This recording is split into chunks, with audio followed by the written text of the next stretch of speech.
He thought he was delivering a joke, a final, cruel insult to break a lonely rancher.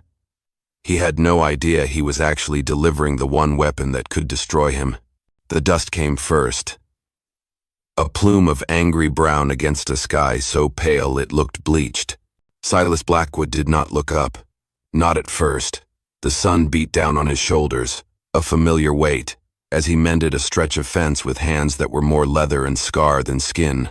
The silence out here was a living thing, broken only by the buzz of a fly or the tired creak of old wood. It was a silence he had earned, a silence he had paid for with everything he had. 8 years. 8 years since the fire had stolen the sounds from his life, the laughter of his wife, Martha, the small, bright voice of his daughter, Sarah. The fire had taken them and burned the words right out of him, leaving only ash and a hollowness that the vast, empty landscape of Arizona seemed to understand. He had become a ghost on his own land, his days marked by the rising and setting of a sun he barely noticed. His conversations were with the horses, quiet and one-sided, and with the wind that whispered through the splintered bones of the old barn. But this sound was different. Not the wind. This was the grind of an engine, arrogant and out of place, chewing up the dirt road that led to his ranch. Trouble. Silas straightened his back, the movement slow, deliberate. His eyes, the color of a faded sky, narrowed toward the approaching vehicle, a black automobile, polished to a shine that offended the dusty ground, pulled to a stop. The door opened, and Sheriff Alistair Thorne stepped out. He was a man built of money and contempt, his uniform crisp, his boots so clean they seemed to hover above the grit. 2 deputies followed him, their smirks mirroring their bosses. They looked like vultures who had spotted something they thought was already dead. Silas remained where he was, his hand resting on a fence post. He didn't speak. He and Thorne had a history, a one-sided war waged by the sheriff. Thorne wanted this land, not for the scorched earth or the struggling cattle, but for the secret it held.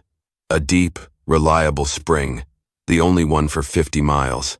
A wellspring of life in a land defined by thirst. It was the one thing Silas had left that was worth anything, and he would not sell. Thorne approached, his steps confident. "Blackwood," he said, the name an insult on his tongue. "Still playing farmer?" Silas's gaze flickered past him, to the back of the car where the deputies were now opening the other door. They pulled out a wheelchair, its steel frame and leather seat finely crafted, but looking as cold and hard as a coffin. And in it sat a young woman. She was still, her hands lying limp in her lap. Her dress was expensive, but it hung on her frail frame, as if on a stranger. Her hair was the color of dark honey, but her face was pale, her expression locked away behind a wall of quiet shame. This was Rosalind, Thorne's daughter. Silas had heard the whispers in town. A riding accident. A fall that had stolen the use of her legs. Thorne followed Silas's gaze and a cruel smile twisted his lips. "It seems I have a gift for you." The deputies wheeled Rosalind forward, the chair's wheels sinking slightly into the soft dirt. They stopped a few feet from Silas, positioning her like a piece of unwanted furniture. She did not look at him. Her eyes were fixed on a distant point on the horizon, as if she could will herself to disappear into the heat shimmer. "I've made you generous offers for this wasteland," Thorne continued, his voice dripping with false patience. "I've tried to be neighborly, but you're a stubborn man, Blackwood, a man who clings to things that are already gone." His eyes flicked to the charred remnants of the old farmhouse foundation, a deliberate twist of the knife. Silas's jaw tightened, a muscle twitching beneath the weathered skin. Still, he said nothing. "So I thought," Thorne said, stepping closer, his voice dropping to a conspiratorial whisper. "Maybe what this place needs is another broken thing to keep it company." He gestured grandly toward his daughter. Her shoulders flinched, a tiny, almost imperceptible movement. "I'm tired of looking at her," Thorne spat, all pretense gone. "Tired of the doctors and the whispers. She is a burden, a constant reminder of failure." He looked from Rosalind's still form to Silas's solitary figure, and his eyes lit up with a spark of malevolent genius. This was his checkmate. He had tried threats. He had tried squeezing Silas's finances. Now, he would use a weapon of pure cruelty. He believed the weight of this broken girl would be the final straw. The one thing that would finally crush the spirit of the rancher and force him to sell. He leaned in, his face close to Silas's. "Here," he sneered, his voice low and vicious. "You take this burden for me. A useless man for a useless place." The words hung in the oppressive heat. The deputies shifted their feet, a flicker of discomfort in their eyes, but they said nothing. Rosalind, if she heard, gave no sign. She just stared out at the emptiness, a statue of silent suffering. Thorn turned without waiting for a reply. He walked back to his car, his posture radiating triumph. The deputies followed, climbing back inside, leaving the girl in the wheelchair sitting alone in the vast, unforgiving landscape. The engine roared back to life. The black car turned and sped away, leaving behind another cloud of dust to settle over the quiet ranch, to settle over the man who had lost everything, and the girl who had just been thrown away. What would you do if you were Silas? Would you close the door on the world, or would you face the trouble that just arrived? If you like this story, comment with the number 1, and hit that subscribe button. Help us reach our first 1,000 subscribers, so we can keep bringing you more gripping Wild West stories just like this one. He didn't know it yet, but the choice he was about to make would change not only his life, but hers. Forever. The dust settled, and the silence that rushed back in was heavier than before. It was no longer empty. It now held the shape of the girl in the wheelchair. Silas did not move. He stood rooted to the earth, the fence post cool beneath his palm, and watched the last trace of Thorn's car vanish over the ridge. He was alone again. Except he wasn't. His gaze drifted back to her. Rosalind. She hadn't moved, hadn't made a sound.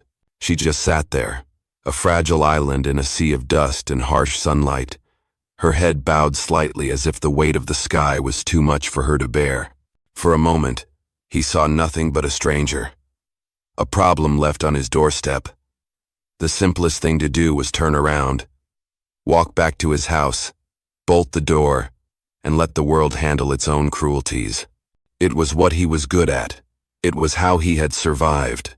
But then she lifted her head, just slightly, and the unforgiving light caught the line of her jaw, the curve of her cheek. And in that fleeting angle, that sliver of a profile, he saw her. Sarah. The memory hit him not like a wave, but like a physical blow, a fist of ice clenching in his gut. His own daughter. The same dark honey hair, the same stubborn set to her chin when she was trying to be brave. The image was so sharp, so real. It stole the air from his lungs. He could almost feel the phantom weight of her small hand in his, could almost smell the scent of summer dust and wildflowers in her hair. Sarah, laughing, running ahead of him toward the house that was no longer there. Pain, raw and immediate, coiled in his chest. A voice, rusted from disuse and grief, screamed inside his head. "Number, not again. I can't." The urge to flee was overwhelming. He physically turned, his boots grinding in the dirt, his eyes fixed on the dark rectangle of his doorway. He could shut the door on this. He could shut the world out again. He had built these walls of silence for a reason. They kept the ghosts at bay. Letting this girl in would be like handing them a key. It would invite the pain to come inside and sit at his table, to sleep in the empty rooms, to remind him every single day of the daughter he had failed to save. The fire. God, the fire. He could almost smell the smoke on the wind. He took a step, then another. The porch steps groaned under his weight. His hand was reaching for the doorknob. He stopped. His fingers hovered inches from the cold metal. And the soldier inside him, the part of him that had survived ambushes in jungles half a world away, whispered a single, cold word. Trap. He slowly turned back around. His eyes, now cleared of the misty grief, saw the situation with a stark, brutal clarity. This wasn't about Thorn's cruelty. It was never just about that. Thorn was a snake, and a snake's gift is always poison. He saw the next moves on the board as if they were already happening. Thorn would be back in a day. Maybe 2. He'd bring witnesses. "Did you see what he did?" he'd ask, his voice thick with false concern. "He just left her out there. Left my poor, crippled daughter to die in the sun. What kind of monster is he? Or worse, he'd wait a week, then accuse Silas of holding her against her will. Kidnapping. A federal crime. With Thorn's word against the word of a hermit who hadn't spoken a civil sentence in years, who would the law believe? Every option was a snare. If he left her, he was a monster.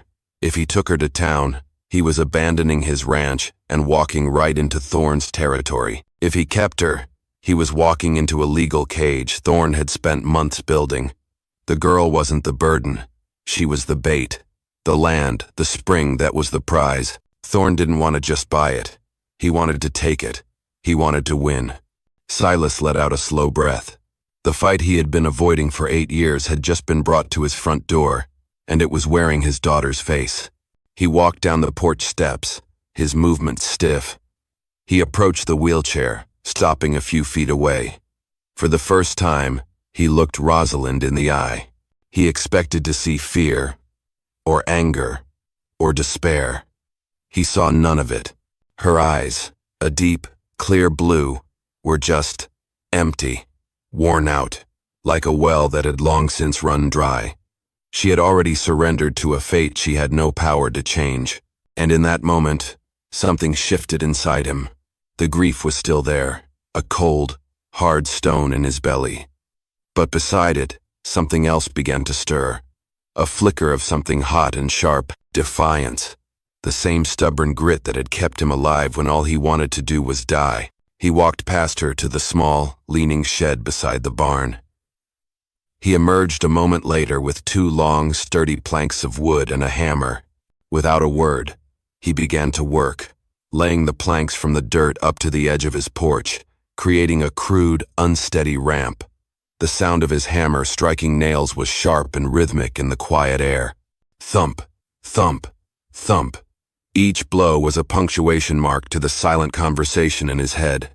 He glanced over at her, still motionless, watching him now with a flicker of confusion in her eyes. He went back to his work, his lips moving almost imperceptibly, muttering words meant only for himself, for the ghosts, for the unforgiving land. "He thinks this will break me," he breathed, the words a low rasp, swallowed by the wind. He hammered another nail, driving it deep into the wood with a single, precise strike. "He doesn't know." Thump. "I'm already broken." He paused, testing the ramp with his boot. It held. He looked from the ramp to the girl, from the problem to the weapon. A cold resolve settled over him. This wasn't pity. Pity was a luxury for men who hadn't seen what he had seen. This was survival.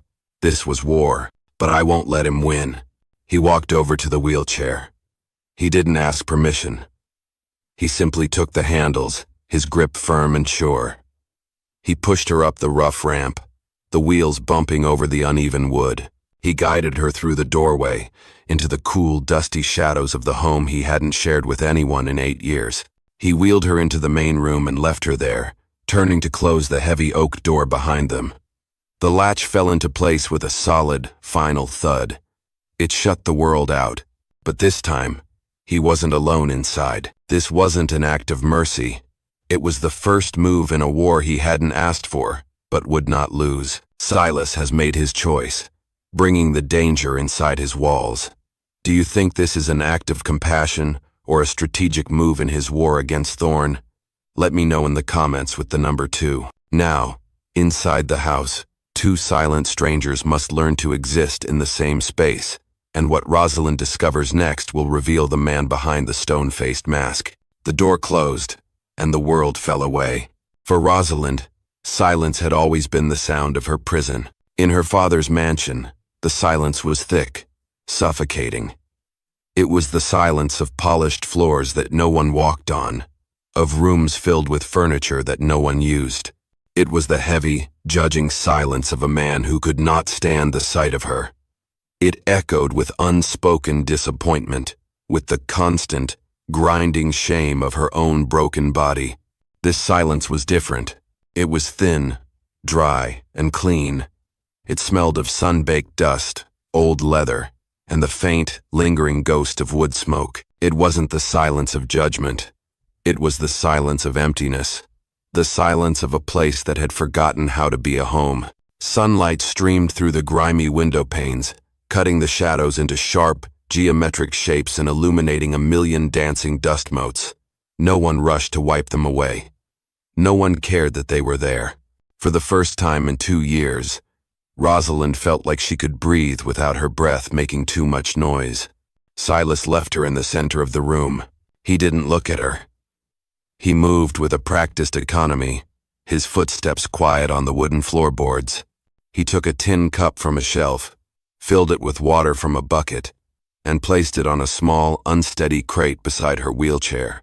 He then cut a thick slice of bread from a loaf on the counter, put it on a tin plate with a piece of dried meat, and set it down next to the water. He did all this without a word, his face an unreadable mask of stone. He wasn't being kind. He was being practical. He was tending to a stray, providing the basics needed for survival. Then, he picked up a worn bridle from a peg on the wall and walked back outside, leaving the door slightly ajar. The first day bled into the second. The routine was unchanging. Silas would rise before the sun, his movements quiet, and be gone for hours, working the fence lines, tending to the few cattle that hadn't yet been sold, and caring for his horse. He left food and water for her. He never asked if she needed anything. He never asked how she felt. And in that silent neglect, she found a strange, unfamiliar freedom. No one was watching her, waiting for her to fail, waiting for her to cry. Slowly, hesitantly, she began to explore her new cage. With her hands, she propelled the chair across the rough-hewn floor. The house was little more than one large room and a small partitioned-off bedroom. Everything was functional, worn, and covered in a fine layer of dust that felt like a shroud. It was a place where a man was waiting to die. On the third day, her fingers brushed against something on a low shelf behind a stack of old almanacs. A small wooden box, no bigger than a book. The lid wasn't locked. She hesitated, a lifetime of being told not to touch things she wasn't meant to holding her back. But no one was here to scold her. She blew the dust from the lid and lifted it. The inside smelled of cedar and memory. There were only 2 things inside. The first was a slim leather-bound book, its cover soft and cracked with age. She opened it. The pages were filled with elegant, sloping handwriting. Recipes. Martha's cornbread. Sarah's favorite apple crumble. Flour smudges dotted the margins like faded fingerprints. It was a book of life, of nourishment, of love. A life that had once filled this empty house with warmth. Beneath the book was the other item. A small bird, carved from a piece of pale pine. It was simple, almost crude, the knife marks still visible. The wings were slightly uneven. The head was cocked at a curious angle. It wasn't the work of a master craftsman. It was the work of a father. A father making a toy for his little girl. She could almost see the hands that held it large, calloused hands like Silas's, trying to be gentle, trying to shape a small piece of joy from a block of wood. Rosalind closed her eyes, her fingers tracing the rough shape of the bird. This was him. Not the stone-faced soldier who had wheeled her inside, but the man who had existed before the fire, the husband, the father. The ghost that haunted this house was not just his wife and daughter. It was the man he used to be. For the first time, she felt a pang of something other than her own misery. She felt a deep, aching sorrow for him. That evening, as dusk painted the sky in shades of bruised purple and orange, she sat near the open doorway, letting the cooling air wash over her. The heat of the day was surrendering to the chill of the desert night. From the barn, she heard a low sound, the soft nicker of a horse, and then a voice. Silas. His voice was a low rumble, rough as gravel, but without the hard edge it held during the day. He was talking, not to her, to his horse. She held her breath, listening. "She's quiet," he murmured. The horse snorted in reply. "Too quiet." A long pause followed, filled only by the sound of him brushing the animal down. "That thorn, he's a poison. Thinks he can break a man by giving him something already broken." Rosalind's hands tightened on the arms of her chair. "But he's wrong," Silas continued, his voice so low she had to strain to hear it. "That girl, she's got Sarah's eyes." He stopped, and the silence that followed felt vast and wounded. When he spoke again, the words were harder, forged in iron. "Thorn won't get this land." Another pause. "And he won't get her." The words struck her with the force of a physical impact. He won't get her. It wasn't pity in his voice. It was possession. Not of her, but of the situation. He wasn't protecting a poor, crippled girl. He was defending a position. He was guarding a piece on the chessboard, and that piece was her. In that instant, everything shifted. The shame that had been her constant companion for 2 years began to recede, replaced by a cold, unfamiliar clarity. She was not a burden. She was not a broken toy to be discarded. In this place, in this fight between two stubborn men, she had value. Her presence here was a shield for this ranch. Her survival was an act of defiance against her father. She looked down at her own hands, lying limp and pale in her lap. For 2 years, she had seen them as useless. Now, she saw them differently. She saw the strength still left in her fingers. She saw a mind that her father had educated but never appreciated. She was not a gift. She was not a burden. She was a weapon, and she would not be a passive one. Rosalind now knows she's not a burden, but a weapon. What should her first move be? If you're enjoying this journey, show some support by liking this video and subscribing for more. Comment with the number 3 to let us know you're with us. But their newfound alliance is about to be tested, because Thorn's eyes are always watching, and his next move is designed to expose their greatest weakness. A week passed, not in silence, but in small sounds. The scrape of Rosalind's chair across the floorboards as she moved from the window to the hearth. The soft snip of thread as she mended the tears in Silas's old curtains, her fingers slow but steady. The gentle tap of a spoon against a bowl as she organized the mismatched utensils on the shelves. These were the sounds of a place slowly, hesitantly, waking up. She had found a purpose in the dust. Using old cracked pots she'd found behind the barn, she had started a small herb garden on the sunniest part of the porch. Rosemary, thyme, sage, small stubborn specks of green against the endless brown. It was a defiant act of life. Silas watched from a distance. He never offered to help. He never commented. But when he came in from the fields, his eyes would sometimes drift to the mended curtains or the neatly stacked firewood she had organized. He noticed. The intrusion came on a Tuesday. The sound of the engine was familiar, lazy. It was not Thorn's powerful automobile, but the sputtering truck of his lackey, Deputy Finn. Finn was a man soft around the middle, his uniform a little too tight, his face holding the permanent sneer of someone who enjoys the small power they've been given. He swaggered onto the porch, his hand resting on his gun belt, as if he were facing down a band of outlaws instead of a quiet man and a girl in a wheelchair. "Afternoon, Blackwood," he said, not waiting for a reply. "Sheriff's orders. Just here to check on the girl, see to her welfare." His eyes scanned the simple interior of the cabin, lingering on the worn furniture, the patched-up walls. His gaze was an insult. Silas had been cleaning a rifle on the porch. He didn't stop. He just continued to draw the oiled cloth down the barrel, his movements slow and methodical. "She's fine," he said, his voice flat. "Is she?" Finn smirked, stepping inside without being invited. He walked around the main room, his boots loud on the floorboards. He ran a finger along a shelf, then looked at the dust on his fingertip with disgust. "Not much of a place for a lady, is it? Barely fit for a man like you. Must be hard." He looked pointedly at the small portions of food on the shelves. Looks like he can barely feed himself, let alone. He let the sentence hang, his eyes landing on Rosalind. Rosalind had been sitting by the window, reading one of the old almanacs. Her first instinct was to shrink, to make herself small, to pull the shadows around her like a blanket. That was the old Rosalind, the girl in the mansion. She took a breath, and she pushed her wheels forward. She stopped the chair directly in Finn's path, forcing him to halt his smug tour. He looked down at her, surprised. "Is there something you're looking for, deputy?" she asked. Her voice was quiet, but it was not weak.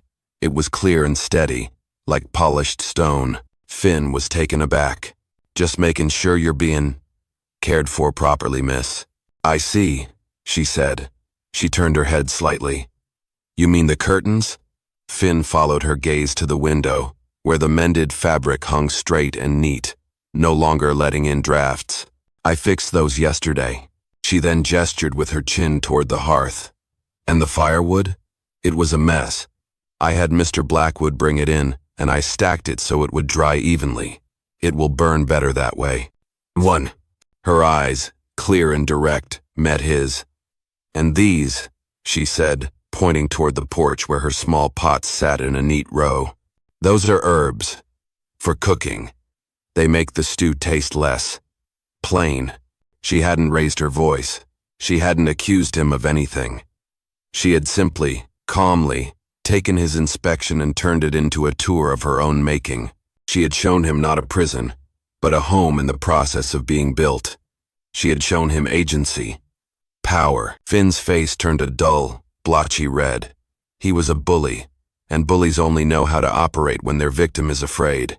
She was not afraid. "This place," Rosalind said, her voice dropping a little, gaining a warmth that filled the small cabin. "It may not be as rich as my father's house, deputy." She paused, letting the weight of the words settle. "But for the first time in years, it feels like a home." The statement was a slap in the face. It was an indictment of her father, of his wealth, and of the man standing in front of her. It was a declaration of allegiance. From the corner of her eye, she saw Silas. He had stopped cleaning the rifle. He stood in the doorway, a silent, dark silhouette against the bright light outside. He was watching, his expression unreadable. But for a split second, as her words hung in the air, she saw a flicker in his eyes. It wasn't pity. It was something she had never seen there before, a rare, almost imperceptible spark of pride. Finn was flustered. He stammered, his authority stripped away. "Well, I'll be telling the sheriff you're comfortable." He backed out of the cabin, nearly tripping over his own feet on the porch steps. He threw one last, hateful look at them before climbing into his truck. As he started the engine, he leaned out the window. "He's not going to be happy about this," he yelled, his voice thin and reedy. "You just remember that. The sheriff always gets what he wants." The truck sped off, kicking up another cloud of dust. Silas moved from the doorway and closed the door, the latch clicking softly into place. The silence returned, but it was a different silence now. It was the quiet of two soldiers who had just won their first skirmish. He looked at her. She met his gaze. Nothing needed to be said. They both knew the real fight was still to come. Rosalind stood her ground and won the first skirmish. Who else felt a surge of pride in that moment? If you did, type the number 4-inch the comments below. But Finn's retreat is not an ending. It's a warning. The sheriff is coming, and he's not just bringing threats anymore. He's bringing the full, crushing weight of the law with him. The victory over Deputy Finn was a small thing, but it planted a seed. The confidence Rosalind had found in defending her small patch of earth began to grow, branching out in new directions. She was no longer just a resident of the quiet ranch. She was becoming its guardian. Her new confidence gave her new eyes. She started to see things beyond the dust and the silence. She saw the way Silas moved at the end of the day, a deep weariness in his bones that had nothing to do with tired muscles. She saw the thinness of his cattle, the dry rot in the barn support beams, the constant, grinding struggle that was his life. This wasn't just a man in mourning. This was a man under siege, One night, long after the sun had bled out of the sky, she woke to a small sound. A lamp was still lit in the main room. She quietly wheeled herself to the edge of her bedroom doorway and looked out. Silas was at the table. He wasn't cleaning a gun or mending leather. He was slumped forward, his head in his hands, staring down at a stack of old beat-up ledgers. The lamplight carved deep shadows into his face, making him look older, more defeated than she had ever seen him. The sight was strangely intimate, like seeing a mountain crumble. He thought he was alone, and in that solitude, he had let his guard down. The stone was gone, replaced by the simple, raw pain of a man at the end of his rope. She watched him for a long moment, her heart aching with a feeling she couldn't name. Then, she pushed her chair forward, the soft whir of the wheels breaking the silence. He looked up, startled. The mask of indifference slammed back into place. But it was too late. She had seen him. "I didn't mean to disturb you," she said softly. He just grunted, his hand moving as if to cover the open pages of the ledger. "What are those?" she asked, nodding toward the books. "Nothing," he said. The word was a wall, but she didn't back down. The Rosalind of a month ago would have retreated, shamed by the intrusion. This Rosalind held her ground. "Is it the ranch finances?" she pressed gently. He looked at her, his eyes narrowed, a flicker of the old suspicion returning. But he saw the genuine concern in her face, not idle curiosity. He let out a long, slow sigh, the sound of a man surrendering. He pushed one of the ledgers toward her across the rough wooden table. "See for yourself," he muttered. She wheeled herself closer and pulled the heavy book onto her lap. The pages were a mess of cramped handwriting, faded ink, and stark, brutal numbers. Columns of expenses, columns of income. The expense columns were long. The income columns were short. It didn't take an expert to see the story they told. A slow, steady bleed. A ranch, dying by 1,000 cuts. But Rosalind's father had insisted she receive a fine education, not because he valued her mind, but because it was what a man of his standing was expected to provide. She knew numbers. She knew business. She took the book and a pencil he gave her and began to work. For 3 days, she barely moved from that table. Silas would come and go, leaving food beside her, quietly refilling the lamp with oil. He never asked what she was doing. He just let her work. The ledgers became her world. She traced every transaction, every sale, every purchase, going back years. Slowly, a pattern emerged. It was subtle at first, a ghost in the numbers. But it was there. Every time Silas bought feed or supplies from the general store in town, a store co-owned by a cousin of Sheriff Thorne, the prices were just a little higher than they should have been. Every time he sold cattle at the town auction, an auction overseen by a man who owed Thorne favors, the price per head was just a little lower than market value. A few cents here, a dollar there, insignificant on their own. But over 8 years, it was a fortune. It was a systematic, deliberate strangulation. Her father hadn't just been waiting for Silas to break. He had been actively, methodically breaking him. A cold, hard anger settled in her heart. This wasn't just about land anymore. This was about justice. On the 4th morning, she had a plan. She called Silas to the table. Spread out before her were sheets of paper covered in her neat, precise calculations. "He's been robbing you," she said, her voice devoid of emotion. She pointed to the numbers. "For 8 years. Systematically." Oh, Silas looked at the papers, his face grim. He knew. He must have known, deep down. But seeing it laid out like this, undeniable and cold, was different. "There's nothing to be done," he said, his voice flat. "He owns the town. He doesn't own the whole territory," she countered. She pushed another piece of paper toward him. On it was a list. "There's another supply depot in Mesa Ridge. It's a longer ride, but their prices are fair. I wrote to them. They'll deliver. Hence," she pointed to another section, "and there's a different auction yard 2 towns over. They hold it on Thursdays. Their agent says the railroad pays a premium for grass-fed beef. You'd have to drive the herd on a different trail, north around Thorne's jurisdiction, but the numbers work. She looked up at him, her blue eyes shining with an intensity he had never seen before.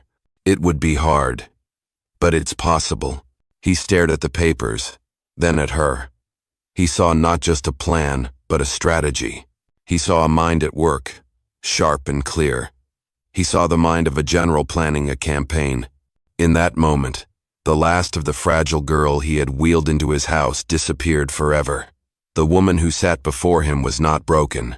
She was not a burden. She was a partner, a strategist. She had taken the one thing her father had given her, her education, and turned it into a weapon against him. She had stopped being the person he was protecting. She was now the person who might just save him. She's no longer just a survivor. She's a strategist with a plan that could save the ranch. Are you rooting for her? If this transformation is inspiring you, hit that like button and subscribe to see how it unfolds. Let us know by commenting with the number 5. But a plan is one thing. Facing down a powerful, corrupt man like her father is another. The final confrontation is coming. They didn't have to wait long. 2 days later, the sound returned. The aggressive, arrogant growl of Sheriff Thorne's automobile, chewing up the road, spitting dust. This time, there was no pretense of a social call. This was the final act. Silas saw it coming. He stepped out onto the porch, his old hunting rifle held loosely in one hand. It wasn't loaded. He knew that. It was a symbol, nothing more. A final, futile gesture of a man standing his ground on land that was about to be ripped from under his feet. Thorne's car skidded to a stop. He emerged, followed by the same 2 deputies as before. But their smirks were gone, replaced by a grim seriousness. They were not here to mock.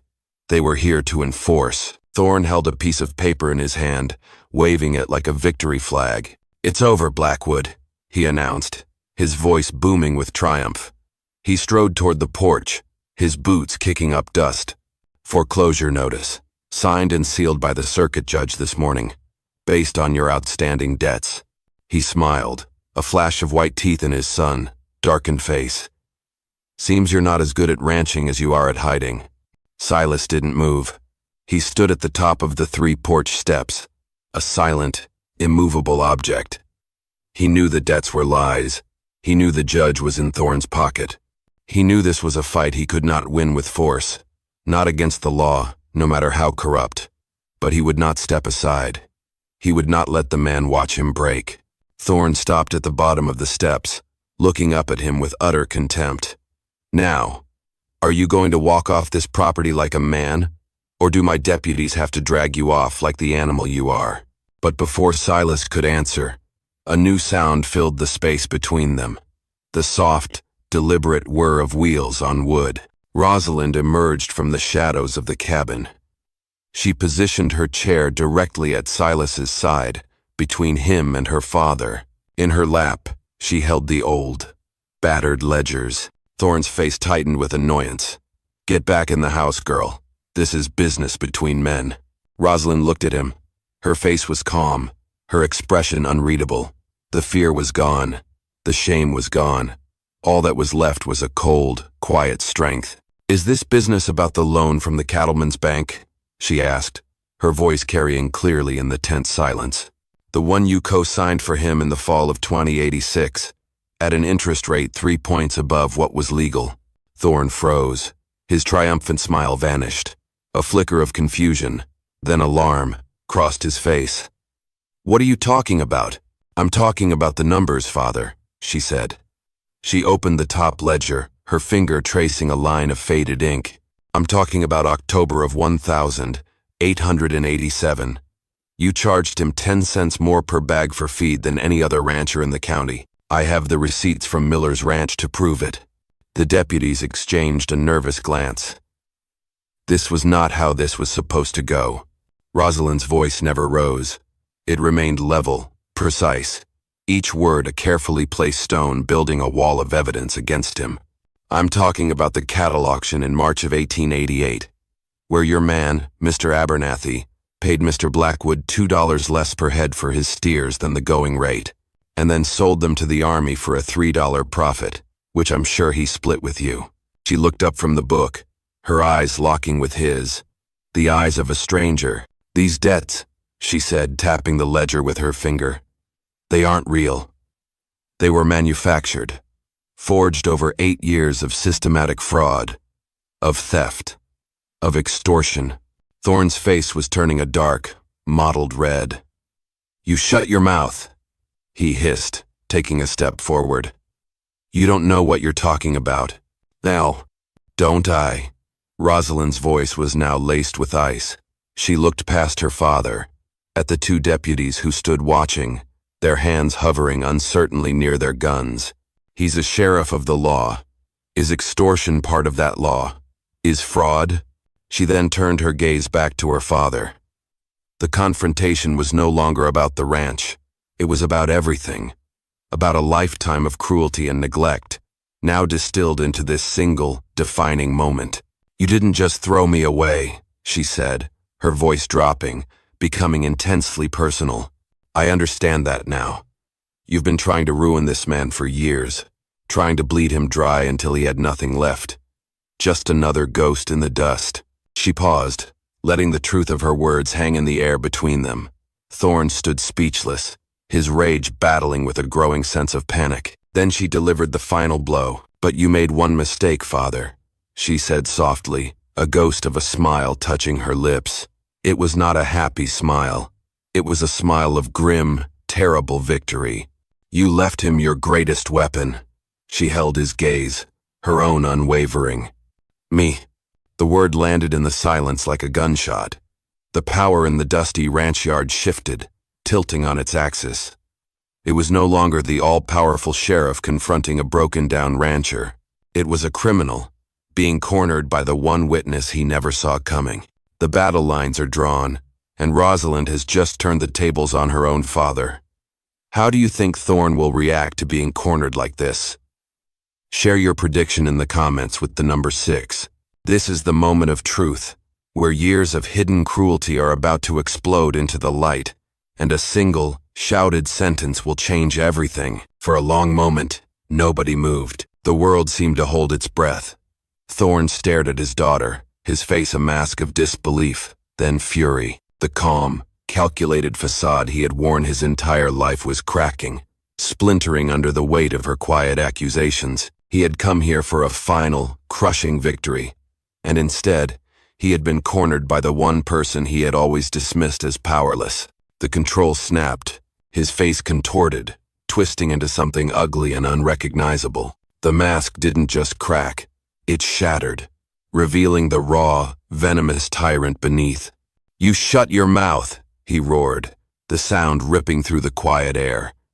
He lunged forward, taking a step up onto the porch, his hand raised as if to strike her. Silas moved without thinking. He stepped in front of Rosalind's chair, his body a solid shield between her and her father.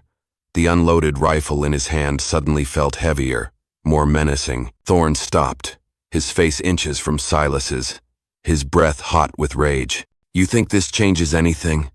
Thorne spat, his eyes wild. He gestured wildly at Rosalind. Her? A cripple spouting numbers she doesn't understand? She understands them better than you think, Silas said, his voice a low, dangerous rumble. Thorne ignored him. His insane fury was focused entirely on the daughter who had dared to defy him. You ungrateful little brat, he screamed at her, his voice breaking with rage.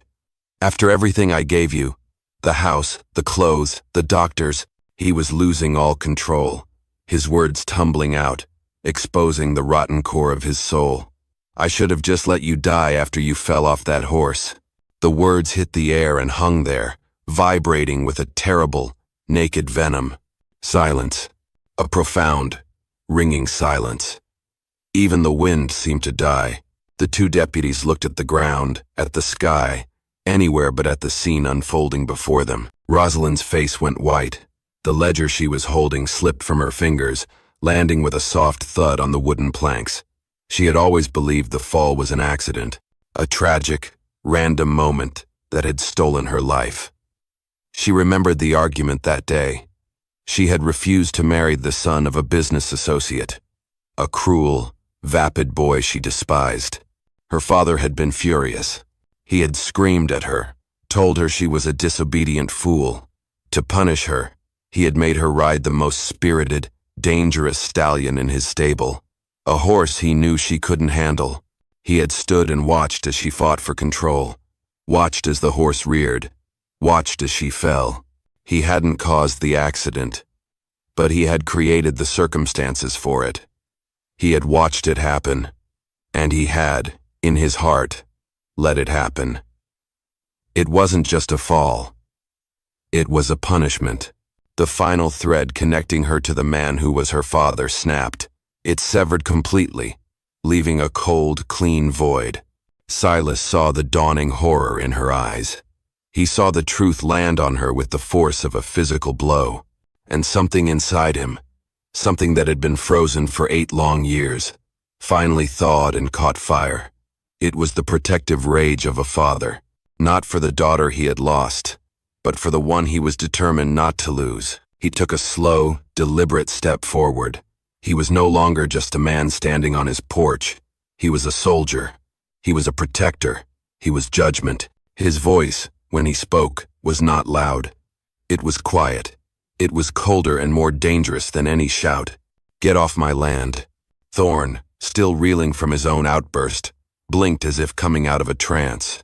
He looked at Silas, at the dead calm fury in the rancher's eyes, and for the first time, he felt a sliver of genuine fear. "I have a court order," he stammered, raising the paper, his hand trembling slightly. Silas ignored it. He took another step, forcing Thorne to step back, off the porch and onto the dirt below. "Your paper is worthless," Silas said, his voice like grinding stone. "It's built on lies. These men," he nodded toward the deputies, "they heard you. They heard what you are." Thorne looked at his deputies. Their faces were impassive, but they would not meet his eye. They had their orders, but they had also just witnessed a man confess to a sin so profound it shook the foundations of their loyalty. They were lawmen, but they were also fathers, brothers, sons. "Now," Silas said, the word of final command, "get off my property, before I forget that I am a patient man." Thorne stared at Silas's face, at the promise of violence held in check by a thread. He looked at the ledgers on the ground, the proof of his crimes. He looked at his daughter's face, no longer his victim, but his accuser. He had lost, utterly and completely. His power, his authority, his reputation, it had all turned to ash in the space of 5 minutes, burned away by the truth he himself had spoken. Without another word, he turned. He walked, his shoulders slumped in defeat, back to his fine automobile. He didn't look back. The deputies, after a moment of hesitation, followed him, their faces a mixture of shame and relief. They climbed into the car, and just as they had a month before, they drove away, leaving a cloud of dust to settle over the quiet ranch. But this time, they were not leaving a burden behind. They were fleeing from justice. The truth is out, and Thorne has been defeated by his own terrible words. Do you believe this is true justice for Rosalind? Tell me your thoughts in the comments with the number 7. But winning the battle doesn't mean the war is over. What does a future look like for two people who have only ever known loss and struggle? The answer lies ahead. The dust settled, and this time, the silence that followed was different. It was clean. It was the silence of victory, of peace. The weeks that followed, Thorne's retreat bled into months, and the ranch began to breathe again. The changes were small at first. The scent of rosemary from Rosalind's herb garden now mingled with the smell of dust and leather. The creak of the barn door was answered by the soft nickering of new calves. Silas had made the long journey to the auction at Mesa Ridge, and for the first time in years, had gotten a fair price. The house itself began to change. The dust was still there, but it was the dust of living, not of decay. Rosalind, using the ledgers and her sharp mind, had become the heart of the ranch's operations. She managed the accounts, ordered supplies from honest men, and found new markets for their cattle. The numbers in the old books began to tell a new story, not of bleeding out, but of building up. The ranch, once a place of ghosts, was slowly becoming a place of hope. One afternoon, a lone rider approached, not with the arrogance of the law, but with the quiet purpose of a messenger. He carried a letter. It was from a lawyer in the territorial capital. Silas opened it with his callous thumb, and they read it together on the porch, the afternoon sun warm on their shoulders. The words were formal, legal, but the message was simple. Alistair Thorne had been removed from his position as sheriff. The testimony of his two deputies, combined with the irrefutable evidence in the ledgers that Rosalind had sent, had triggered a federal investigation. He was facing charges. His reign was over.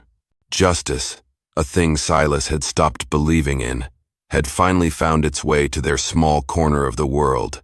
Silas folded the letter and tucked it into his pocket. He looked out at his land, at the fences that stood straight and strong, at the cattle grazing near the life-giving spring. His spring, his land. He then looked at Rosalind. She was watching him, a small, quiet smile on her face. In the months since the confrontation, the last of the shadows had receded from her eyes. They were clear and bright, full of a life he had never expected to see again. She was no longer just his partner, his strategist. She had become his home. The days grew shorter, the nights cooler. Their life settled into a comfortable rhythm, a quiet dance of two souls who understood each other without the need for many words. He would work the land, feeling the sun on his back, and know she was on the porch, turning their struggle into security. She would work the books, turning numbers into a future, and know he was out there, a silent guardian watching over their world. One evening, they sat on the porch together, as they often did, watching the sunset. The sky was on fire, painted in strokes of impossible gold and crimson. The beauty of it no longer felt like a painful memory to Silas. It just felt right. Rosalind was quiet beside him. After a moment, she reached out and took his large, rough hand in hers. Her fingers were warm. She guided his hand, not to her arm or her shoulder, but gently placed it on her own stomach. She didn't say a word. She didn't have to. He looked at her, his eyes asking the question his voice could not. She simply nodded, her smile soft and full of a quiet, radiant joy. A new life, a life created not from brokenness, but from healing. A life that would fill the silence of this ranch not with ghosts, but with laughter. A wave of emotion, so powerful it almost buckled his knees, washed over Silas. Love, gratitude, a profound, aching tenderness. He looked at this woman, this incredible woman who his world had once called useless, who had saved him in every way a man could be saved. He leaned closer, his voice a low, rough whisper, meant only for her. "You were never broken, Rosalind," he said. The words coming from a place in his heart he thought had long since turned to ash. He tightened his grip on her hand, a silent promise, a vow. "You're mine, and I'm yours." He was no longer a ghost haunting his own life. She was no longer a prisoner of her past. Together, on this small patch of land they had fought for, two broken souls had found more than just justice. They had found redemption, and they had built a home. Their story found its peaceful end, but it started with a single choice. What was your favorite moment in Silas and Rosalind's journey? Share it in the comments below with the number 8. Their tale is a powerful reminder that even after the deepest winter, spring can return. There's a kind of silence that settles after a story like that. It's not an empty silence. It's full of the dust of that Arizona ranch, the heat of the sun, and the quiet, stubborn courage of two souls who the world had tried to throw away. It makes you sit back and ask yourself a question that sits at the very heart of the human experience. What do we do with what's been broken? We live in a world that is obsessed with what is new, what is flawless, what is perfect. We are taught, from the time we are children, to hide our chips and our cracks. We fear what is broken because it reminds us of our own fragility. We see a man like Sheriff Thorne, with his polished car and his crisp uniform, and the world tells us that is strength, that is value. But his cruelty wasn't just arrogance, it was fear. He looked at his daughter, and he didn't just see a burden. He saw a reflection of his own perceived failure, a crack in the perfect legacy he wanted to build. Then we see a girl in a wheelchair, and the world whispers burden. We see a man like Silas, lost in grief, and the world calls him a ghost. This story is a rebellion against those labels. It's a testament that the value of a soul has nothing to do with the world's judgment. Thorne's greatest mistake was his blindness, and isn't that a danger we all face? How often do we look at others, or even ourselves, and see only the cracks? The first great lesson comes from what Silas Blackwood didn't do. He didn't offer Rosalind pity. Pity is a poison that reinforces the label of victim. Instead, he offered something far more powerful: space. He offered the quiet dignity of being treated like a person, not a problem. In that non-judgmental silence, she could finally begin to hear herself again. This is a profound lesson for us. When someone is hurting, sometimes the greatest act of love isn't to rush in with solutions, but to simply be present, offering a safe harbor where they can find their own strength. Rosalind's own healing began the moment she chose to act. It started small, mending a curtain, planting a few herbs in a broken pot. Each tiny act was a declaration: I am still here. I still have value. She found her purpose not by waiting for her circumstances to change, but by changing them herself. When she opened those ledgers, she used the one tool her father had given her but never valued: her mind. Her supposed weakness, her stillness, forced her to develop a different kind of power. Her strength wasn't in spite of her limitations. It was forged because of them. And Silas, a man just as broken, found that in protecting her, he had to start living again. Her fight gave him a purpose beyond his own grief. They didn't fix each other. They made each other whole. Think about that. The smooth, polished surfaces of our lives often slide past one another without ever truly connecting. But our scars, our wounds, our jagged edges, they give others a place to hold on. Our brokenness can become a bridge. It's what allows us to say, with true conviction, I see your pain because I have known my own. Silas could see Rosalind's struggle because he lived with his own every day. Their shared vulnerability didn't make them weaker. It created a bond of empathy that was more unbreakable than any fortress wall. Their story teaches us that home isn't a place. It's the profound safety of being truly seen. They turned a house of ghosts into a home of hope because they chose to see the value in each other when no one else did. So what do we take from this? The lesson is to look again. Look closer at the people in your life, beyond the easy labels. More importantly, look at yourself. What labels have you allowed the world, or your own inner critic, to place upon you? Not smart enough, too damaged, not worthy. This story is a powerful whisper telling you those labels are a lie. Your worth is inherent. Your potential is immense.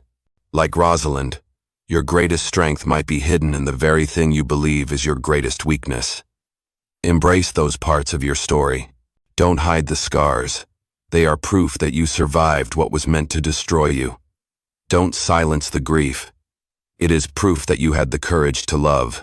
Your imperfections are not signs of weakness. They are the unique signature of your journey. The most valuable things in this world are rarely the ones that are shiny and new. They are the souls that have endured, that have been scarred, and have refused to break. If this story and its lessons have resonated with you, if you believe in the power of second chances and the strength of the human spirit, then subscribe to the channel.